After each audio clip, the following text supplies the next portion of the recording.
Nobody's typing. Can everybody hear me? Just wanna double check.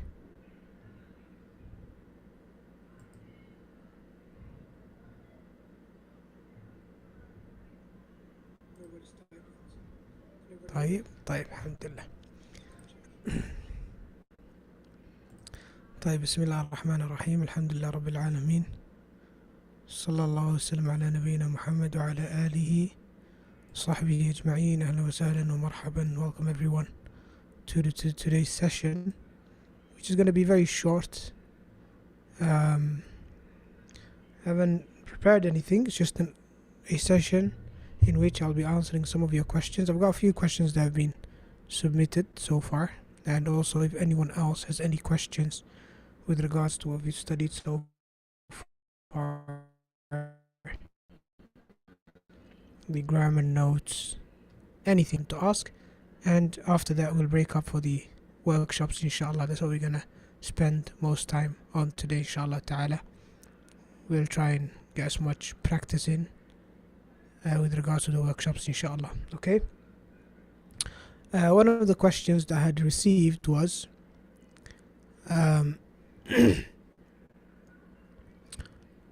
let me share my screen first, 1 second.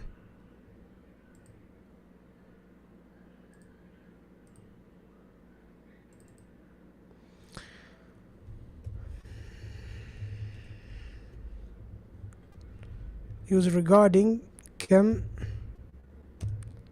حماما.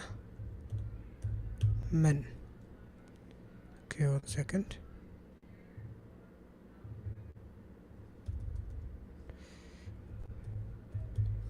Okay, so the question was basically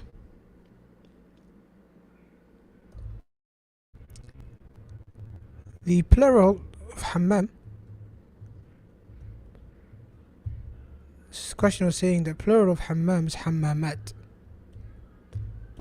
Okay, that's the first thing. Secondly, why is there a fatha on here, hammaman?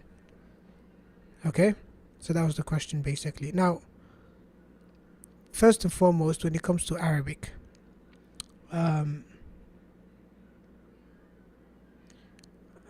Arabic, it doesn't assume that when you ask about something's quantity, that it's going to be more than one, like the English language does.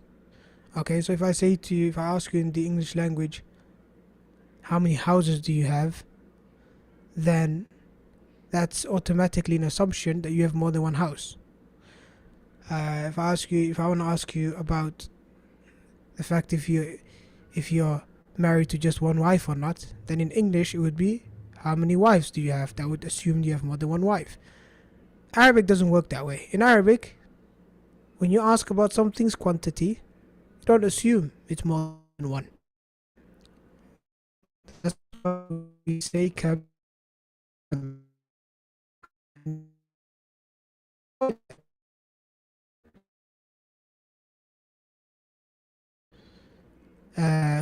is how you translate in English, but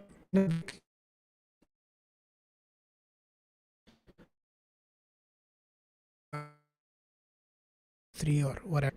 So yeah, this is something very important that a lot of mistakes. Arabs want to find it how many, okay, how they to in their life.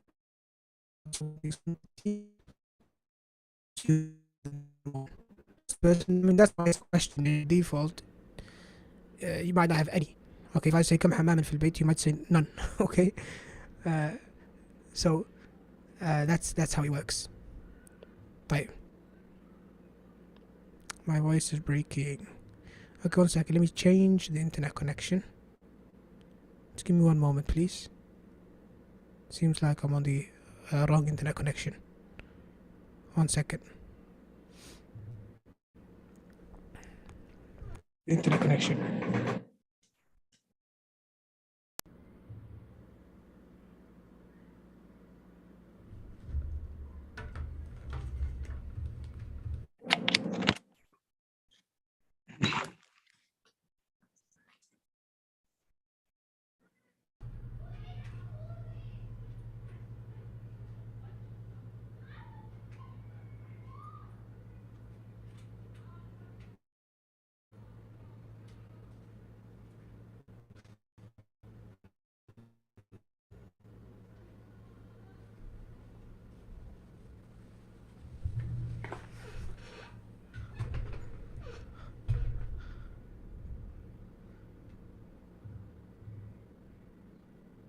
Assalamu alaikum. Just one moment, I'm going to change my internet connection.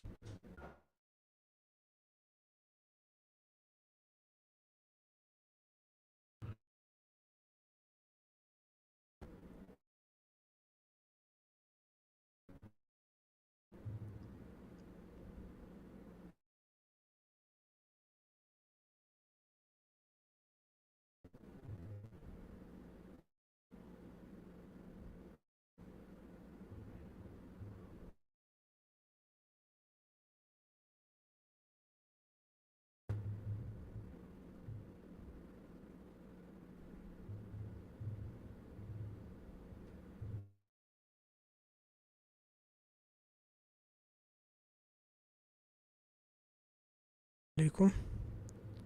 That should be better. Am I still breaking up?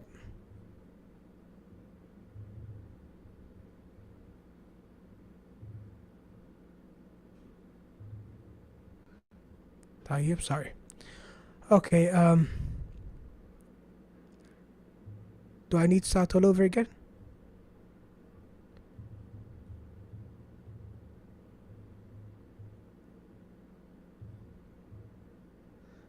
Okay, so we said that one of the students asked about كم حماما في الشقة, for example. Okay? His question was twofold. Number one, he said the plural of hammam is hammamat. So why wasn't it kam hammamat? That's one thing. And the second part of his question was, why is it hammaman and not hammamun? Why the two fathas? Okay? The answer to that question is that, number one, in Arabic, when you ask about something's quantity, the Arabic language doesn't assume that it's more that is plural, that's more than one or dual or anything. Whereas in the English language, when you ask someone, for example, how many houses do you have, then automatically the question, the way it's put, it's assuming you have more than one house. But it could be that the person only has one house, and so on and so forth. So, or how many toilets are there in the flat? That's assuming there's more than one. But in Arabic, that's not the case. In Arabic, when you ask about something's quantity, you use the singular. Why? Because that's the default. You don't know if it's plural or not. You don't know if there's more than one toilet in the house or not. And that's why you find Arabs, when they speak, they actually speak like this.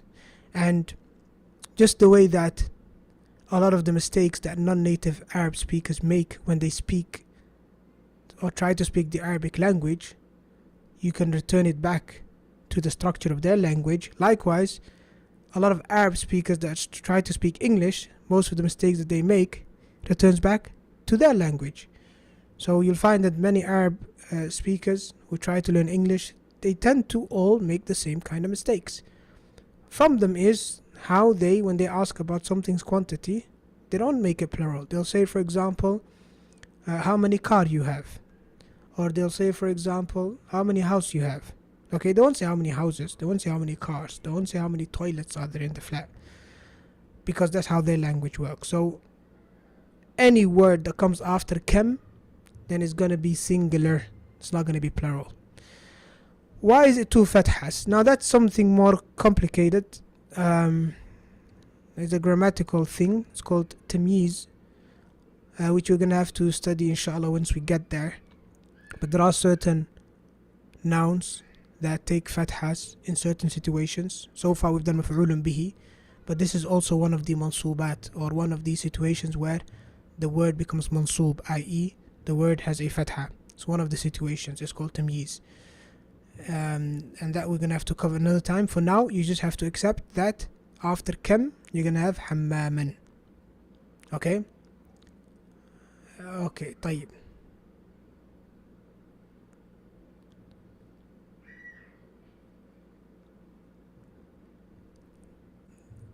Another question. If anyone has questions, make sure you post it here as well. Another student said that she struggles with the muta'addi and lazim verbs. So when it comes to the exercise, we've put a line, and I think maybe it's okay for us to go over it now because most of you have already done it. So let's quickly go over that. which is the vocabulary categorization.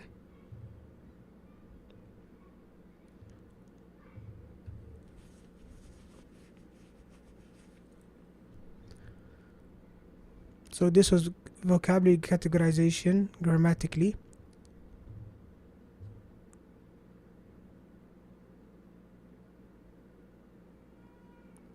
Yeah, the word is tamyiz. Tamyiz. Okay. It's a grammatical, if you like, state, or something to do with the Arab.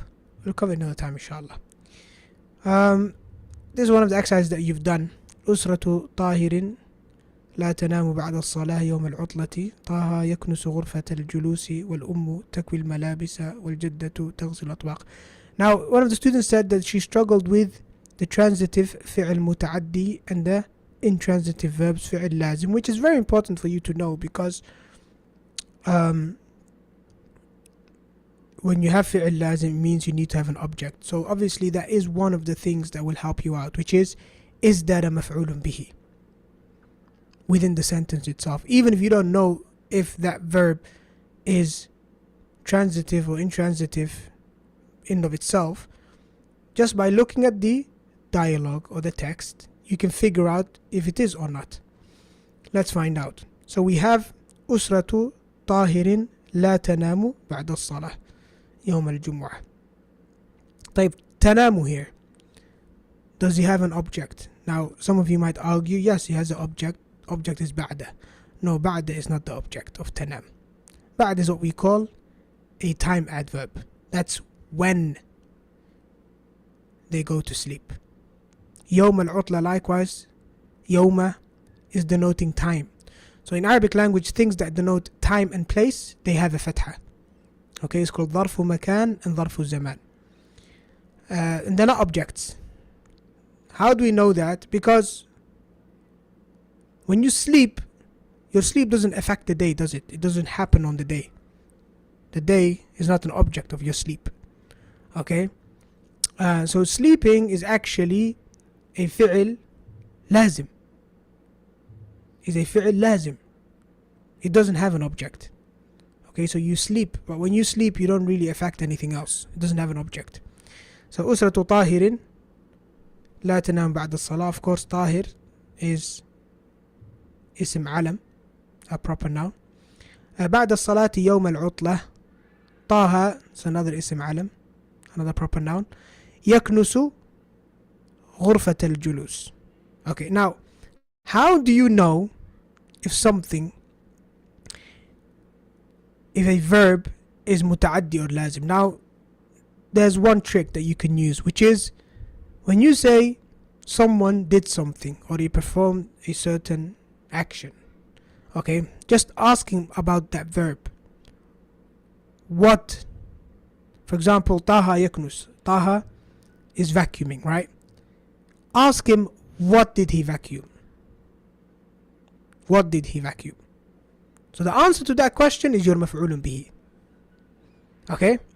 So for example, when it comes to تنام, how do we know تنام is فعل لازم and not متعدي? Because you can't say, what did he sleep? Okay? Because the sleep didn't affect anything. But you can ask, what did he vacuum? The answer to that question is your مفعول به غرفة الجلوس. That's why it has a فتحة. غرفة الجلوس. Okay? طيب. And when we said ظرف مكان and ظرف الزمان, one might argue غرفة is actually a place. Is that a place adverb? No, we're not talking about that. That's not the sort of place adverb we're talking about. The place adverb is when that verb takes place at that particular time or at that particular place. When the verb takes place there. So when we say he vacuums the bedroom, right? Then, yeah, you might argue that it took place in the bedroom or the living room, but this is مفعول به because it's an answer to what did he vacuum. The time adverb and the location adverb are an answer to where did he vacuum. Do you see the difference? So the answer to when did he vacuum, that's your time adverb. The answer to where did he vacuum, that's your location adverb. The answer to what did he vacuum, that's your مفعول به, that's your object. Okay, this really goes a long way in helping you find out these different grammatical functions. And this, obviously, these important questions that we're asking about a verb, it shows you the importance of grammar. Okay, you will never truly understand a sentence unless you can answer these questions based on the information you've been given in the text. Okay, in other words, obviously it's an easier way to ask yourself the question, what did he vacuum, where did he vacuum, when did he vacuum? But obviously we think much quicker than that. We can't really do that consciously every time we read something. But when you get better at grammar, then the what, the where, and the when, it will dawn onto you instantly, automatically, just by looking at these fathas. Okay, which words have fatha and which words are mansoob or not. You will know what is basically a skill that you develop to figure that out. Okay, like we said, my dear brothers and sisters, this is something easy when it comes to the English language, in a sense that English language has a very fixed structure. Okay, so the object would come straight after the verb, always. So Taha vacuumed the living room. Okay, and the location and the time adverbs, they come with, their prepositions and what have you. But in Arabic, because of its flexibility, where the words can be everywhere and anywhere, that's why Arab is so important. So غرفة الجلوس is the object. والأم تكوي الملابس. تكوي, is that فعل متعدي or فعل لازم? فعل متعدي. How do you know it's فعل متعدي? Very simple. She ironed. What did she iron? Answer to that, الملابس. والجدة تغسل الأطباق, and the grandmother is washing the dishes. Okay, is that transitive or intransitive? Very easy. Let's ask, what did she wash? Is that a valid question? Yes, it is. So it's going to be a فعل متعدي, and the answer to that is أطباق, the dishes. والجد يقرأ القرآن. يقرأ القرآن. What did he read? القرآن. Again, a فعل متعدي. Is that clear for that particular student who said that she struggles with it? Is she here? No, I don't think she logged in today. Anyway, if any is that clear to everyone else? As in, is it much clearer now how to figure out if a verb is transitive or intransitive, if it's muta'addi or lazim? Or do any of you still have like some kind of confusion in that topic?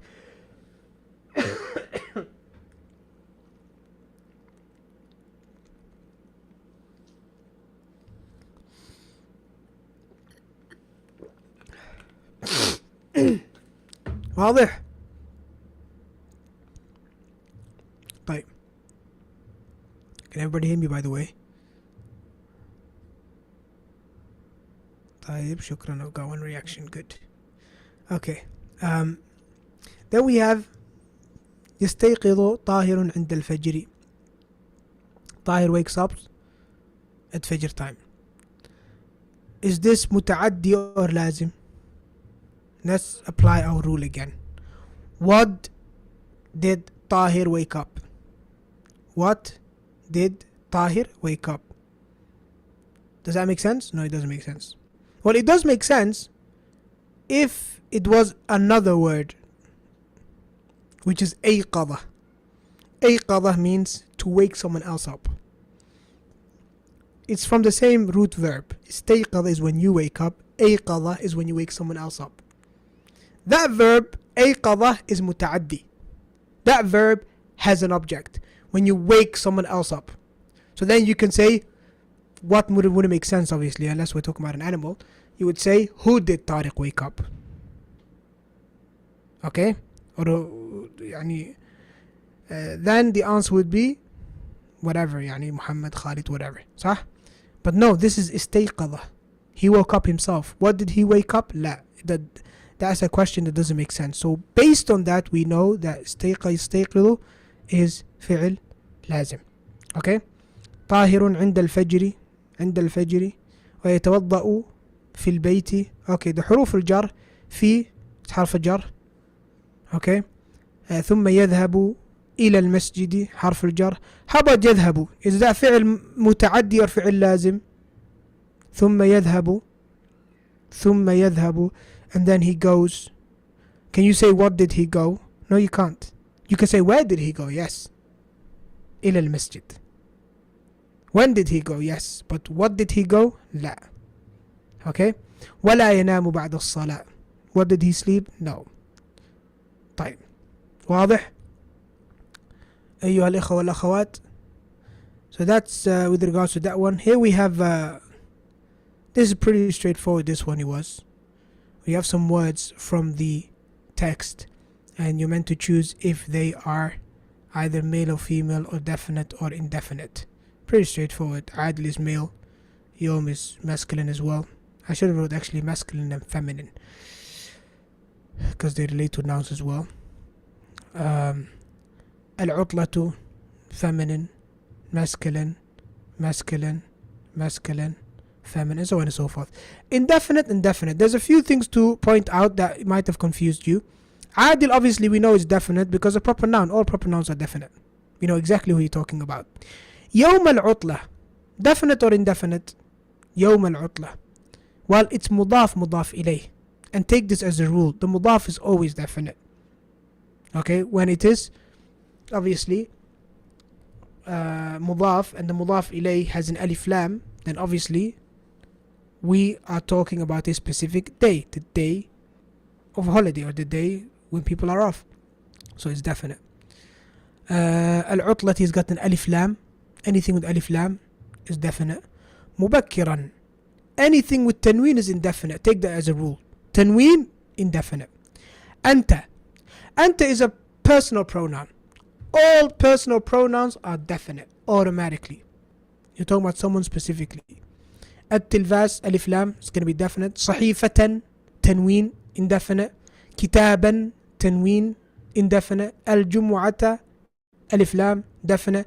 Al-masjid, alif lam is going to be definite. Feminine, masculine, masculine. There we go. Okay.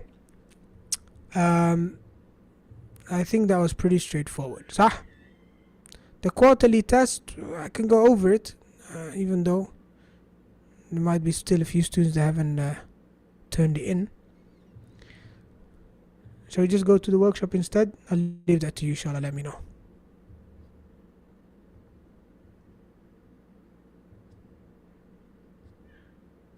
ايش رايكم يا شباب الإخوة والأخوات? Shall we go to the workshop? Or is there something else you want to cover? Or are there any questions that you have? Please let me know.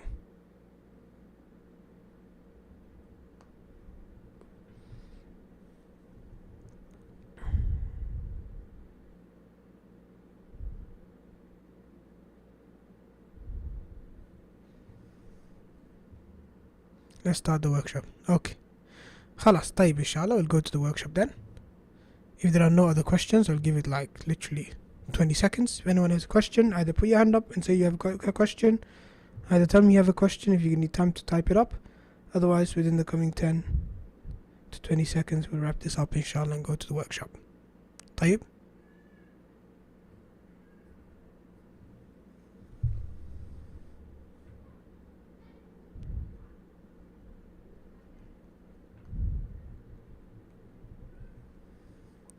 Alright, then let's start the workshop. هذا والله أعلم.